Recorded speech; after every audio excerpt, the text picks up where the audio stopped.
먼저 우리가 3,500억에서 쪼개가지고 2천억 현금 투자로 한 내용들을 먼저 분석을 해보겠습니다. 네.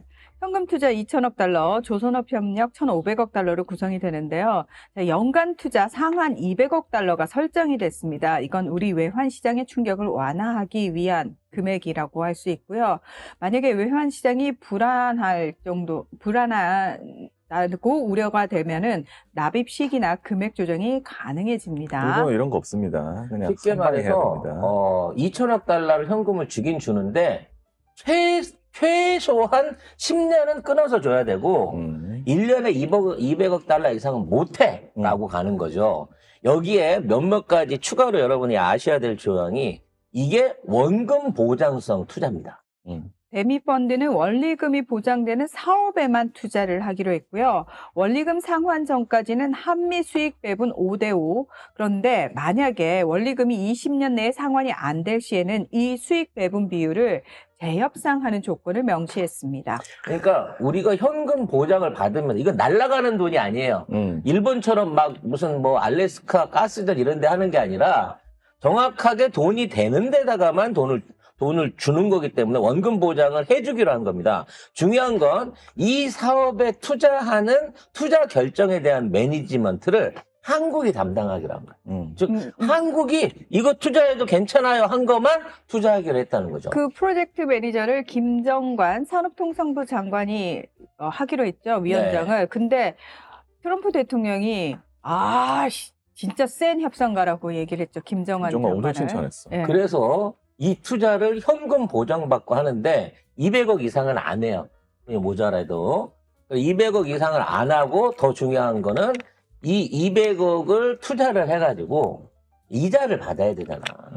원금 보장형 투자니까. 일본보다 1.2%의 이익을 더 받기로 했습니다. 그러니까 일본은 저금리고 우리는 금리가 높으니까 우리가 투자해준 돈에 대해서는 이거에 대한 나중에 그 은행 이자 비용을 국제금융, 그러니까 미국 내 국제 차관 금융 플러스 1.2%를 더 받기로 했다는 거죠. 여기에 더 중요한 거는 이거는 우리나라가 지정해서 하는 거기 때문에 우리 기업이라든지 우리나라가 직간접적으로 연결돼 있는 AI, 에너지, 자동차 같은 부분에 집중적으로 투자를 할 것인데 요게 선불 투자가 아니라는 겁니다. 기성 투자예요. 무슨 얘기냐면 공장에다 투자를 하겠다고 하면 공장 톱 닦을 때 100만 불 들면 100만 불. 건물 올라갈 때 200만 불 들면 이 건물 지었으니까 200만 불. 즉 투자의 진행 상황에 따라서 먼저 주는 돈이 아니라 거기에 단계적으로 끊어서 그 돈을 줄 거고 그죠. 이 관리를 우리나라 김정관 장관이 한다는 거예요. 그게 핵심이죠. 뭐냐면은 자 일단 올해 안에 200억 불. 자 그럼 매년 초에 200억 불 우리한테 선불로 넣어. 이게 아니라는 아니죠. 거예요. 예, 이게 아니라는 거예요. 돈을 200억 불을 주기로 했는데 공장을 짓기로 했는데 사정이 생겨서 공장이 안 올라가. 그러면 안 주는 안 거예요. 주는 거지. 다 짓고 공사비 들어가고 그거 자재비 줘야 될 때 그때 우리가 알았어 그러고 사인해서 주겠다고 하는 거죠. 사실 이거는요. 이게 이제 앞으로 우리나라도 계속 기업 투자를 미국에다 할 거거든요. 그래서 현대라든지 대기업들이 반도체 공장 이런 걸 할 때 우리가 지원을 해주고 그리고 거기에 대해서 수익을 우리하고 미국하고 반씩 가르면서 우리 기업을 지원하는 쪽에 선택권을 가지고 이걸 진행할 수 있게 한 거기 때문에 사실상 100%다 우리가 건지는 거야. 심지어 수익 비분도 5대5예요. 근데 이제 이런 게 있잖아. 우리가 원자력하고 자동차하고 AI 했다고 칩시다. 그래서 5대5로 수익을 보기로 했는데 원자력 쪽에서 수익이 좀 안 나왔네? 그러면 AI 쪽에서나 반도체 쪽에서 나오는 수익을 받아가지고 그걸로 원자력에서 손해보는 걸 메꿔서 5대5를 맞춰준다는 겁니다. 즉 사업 항목별로 해갖고 정산을 하는 게 아니라 이 돈이 들어간 사업들을 퉁쳐가지고 5대5를 맞춰서 받기로 했다는 거죠.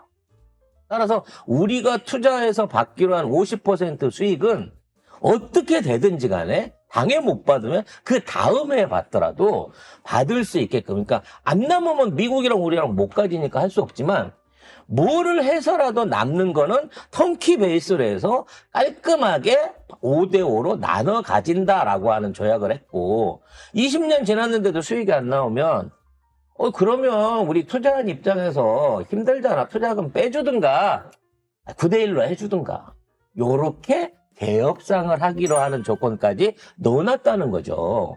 그럼 사실은 현금을 준다고는 하지만 이거는 선불로 약속을 하고 후불로 쪼개가지고 충분히 우리가 감당할 수 있을 만큼을 활용할 수 있게 만들었다는 겁니다. 대단한 협상 아니겠습니까? 다음은 조선에 설정되어 있는 1,500억 달러는 어떤 방식으로 하기로 했는지 확인해 보겠습니다. 네, 조선업 관련 1,500억 달러는 협력 프로젝트에 투입을 하는데요. 조선에너지협력펀드는 한국 기업 주도로 추진을 하고 기업 보증이 포함된 금액입니다. 이게 무슨 얘기냐면 배를 만드는데 이제 우리가 투자를 하기로 한 거잖아요. 근데 배를 만들려면 이제 뭐 조선소나 이런 걸 짓기도 해야 되지만 배를 만들면 배값을 줘야 되잖아요. 배값을 내는 돈을 투자금 안에 집어넣은 겁니다.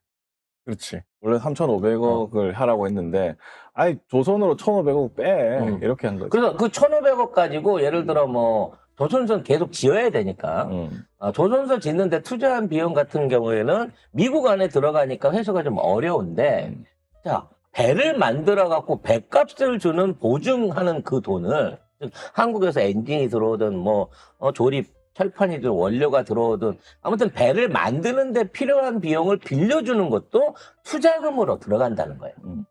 그렇기 때문에 사실상의 배값을 우리가 금융으로 대신 내준다라고 이해를 하시면 되는 거야. 즉 이건 뭐냐면 어차피 우리나라에서 조선소에서 배를 만들어도 보통 90%에서 97%까지는 먼저 선금융을 해주거든요. 그렇죠. 조선사업 같은 경우. 그렇죠. 그냥 그걸 미국 가서 하는 거예요, 우리가. 그리고 그 안에서 만들어져서 만일에 배를 팔았어. 마진이 나왔어. 그럼 어떻게 된다? 반띵한다는 거죠. 그렇기 때문에 실제로 1,500억 달러의 돈이 투자된다고는 하지만 이건 기업 투자로 들어가는 돈이라 100% 국비로 갈 필요도 없어요. 현지에서 펀딩 작업 같은 걸 통해 가지고 미국 돈을 끌어들여 갖고도 투자할 수 있는 거고 이 돈에 1,500억 달러 중에 최소한 60, 70% 이상은 배를 제조하는 데 들어간 원료비로 선급되는 비용을 투자금으로 사실상 인정받기로 했다라고 할 수 있는 거라서 오히려 현지에 진출해 있는 조선 기업들을 살리는 그러한 조선 제작을 하는 데 들어가는 비용으로 이 돈이 쓰여질 수 있는 여지를 만들었어요. 따라서 이거는 거의 우리가 얘기하는 그 통화스와프하고 같은 효과를 내게 된다는 겁니다. 그래서 이 부분에 대한 조항 역시도 일본에는 없는 조항이에요. 배값을 포함하는 거. 당연히 없죠. 네. 그래서 요건 역시도 100% 잘한 투자다라고 얘기할 수 있는 거죠. 아무튼 이렇게 3,500억에 대한 관리권 그리고 안정적인 원금 보장, 수익 5대5 보장을 확보받으면서 매니지먼트까지 우리가 끌어왔는데 이걸 통해서 관세 협상은 어떻게 하기로 했냐는 거죠. 네. 자동차 및 부품 관세는 15%로 인하하고 상호 관세는 15% 수준을 유지하기로 했습니다. 반도체 관세는 대만과 비교해서 불리하지 않은 수준으로 조정을 했고요. 의약품과 목재 등 일부 품목은 최혜국 대우를 적용하기로 했습니다. 그리고 항공기 부품과 의약품 일부는 무관세로 전환을 하고요. 그리고 품목 관세에서도 최혜국 대우를 부여한다라는 얘기가 들어가 있습니다. 이게 굉장히 중요한데 이제 다들 현대자동차가 25에서 15로 깎였다 이것만 보고 있는데 사실은 그보다 더 중요한 게 앞으로 트럼프가 이제 대법원에서 취소를 안 당하더라도 어떤 나라하고 비교해도 15%는 다 지킨다는 거예요, 품목별로. 그렇죠. 그러니까 사실상 최저 관세를 보장받았다. 모든 품목에서 최저 관세를 보장받았다는 게 중요하고 특히 그 중에서 의약품, 지금 트럼프가 어떻게든 이제 의약품 시장을 지가 먹어버리려고 뒤에 이제 설명을 드리겠습니다만, 한국에도 의약품 100% 때린다고 하고, 막 난리를 치고 있잖아요. 타이네를 두들겨 잡고 있지 않습니까?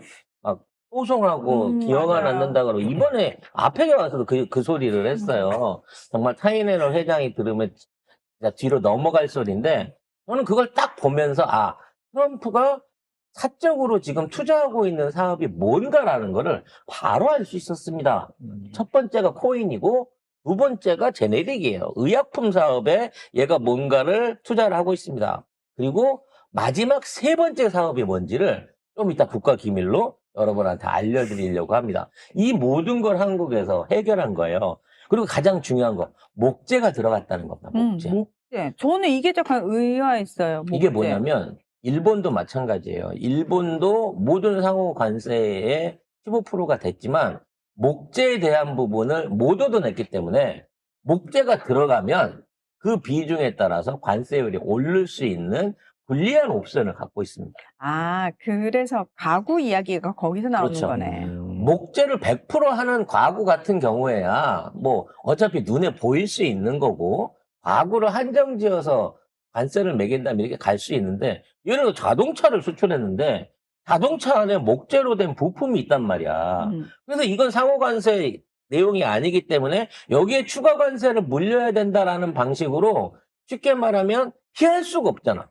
자동차를 만들, 배를 만들든 뭘 만들든 현대 문명에서 목재가 하나도 없는 거는 사실상 이걸 찾아보기가 힘든 건데, 이 목재를 집어넣어갖고 장난질을 쳤단 말이에요. 근데 한국은 목재를 끼워 넣은 거예요, 조항 안에다가.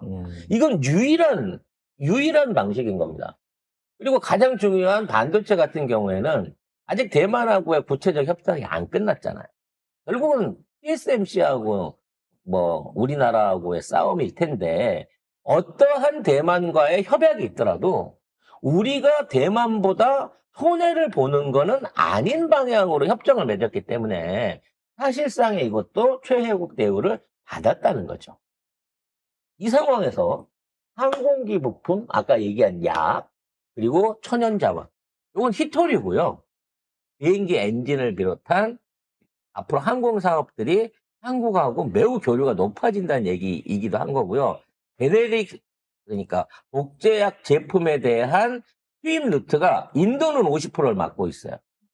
한국으로 독립될 가능성이 높아졌다는 겁니다. 그러니까 이 정도 되면 어떤 나라, 유럽이나 일본이나 앞으로 어떤 나라하고 하더라도 이렇게 완벽하게 모든 품목에 대해서 관세에 대한 미국에 대한 퇴해국 조치를 받아낸 적이 없다라고 할 만한 대단한 조치를 받았다는 거죠. 여기에 추가로 옵션을 걸었냐, 쌀 사고 콩 사기로 했냐, 쇠고기 사기로 했냐, 방어 내용에 보면 이게 없습니다. 추가 개방도 없고. 네. 동업 분야 추가 시장 개방을 철저히 방어했습니다. 대신 검역 절차에서 한미 간 협력과 소통을 강화하기로 했습니다. 콩을 안 사기로 했어요.